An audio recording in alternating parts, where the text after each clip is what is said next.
पवार कुटुंब कधीही पुरोगामी नव्हते आणि रोहित पवार यांची सध्याची भूमिका ही डबल ढोलकीसारखी। सदाभाऊ खोत यांचा रोहित पवार यांच्यावर प्रहार, सुनेत्रा वहिनी या बहुमताने विजयी होतील यात शंका।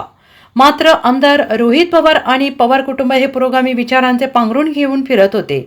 आता राज्यातील पुरोगामींही मोठी चपराक आहे। यावरून पवार कुटुंब कधी पुरोगामी नव्हते आणि रोहित पवार यांची सध्याची भूमिका ही डबल ढोलकीसारखी झाली असून ते सोयीची भूमिका घेतात, अशी टीका माजी राज्यमंत्री सदाभाऊ खोत यांनी केली आहे। रोहित पवार हे सुनेत्रा पवार प्रचारात आहेत, त्यामुळे त्यांना सरकारचे काम योग्य वाटत असेल तर दुसरीकडे सरकारवर आरोप करायचे हे काम रोहित पवार आणि पवार कुटुंब करत आहे। रोहित पवार सुनेत्रा वहिनींच्या प्रचारात दिसत आहेत म्हणजे त्यांचा पुरोगामीचा बुरखा टराटरा फाटला आहे, असा आरोप सदाभाऊ खोत यांनी केला आहे। बारामतीच्या निवडणुकीमध्ये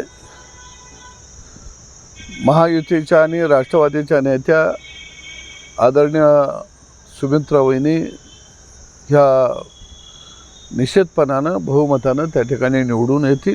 आमचे सगळे महायुती त्यांच्या पाठीशी आहे। परंतु रोहित पवार हे सुद्धा या प्रचारामध्ये उतरल्याचं पाहायला मिळत आहे। वर्षानुवर्ष पुरोगामीचा एक पांघरून घेऊन ते काम करत होते, तर खऱ्या अर्थानं राज्यातल्या पुरोगाम्यांना ही एक मोठी चपराक आहे।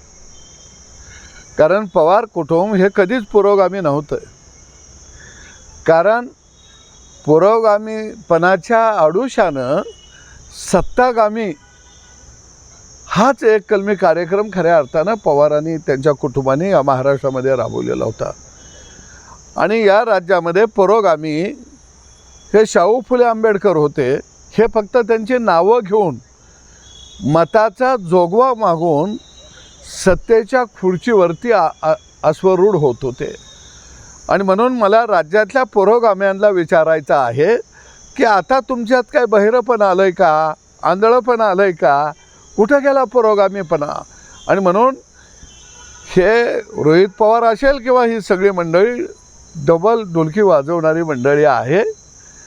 निवडणूक कुटुंबाची असली की आपल्याला सत्तेच्या जवळ जाता येत असलं की सगळं गुंडाळून ठेवायचं आणि ऐन वेळेला लोकांच्या समोर येत असताना आपल्या राजकारणासाठी आम्ही पुरोगामी आहोत, आता तुमचा पुरोगामीपणाचा बुरखा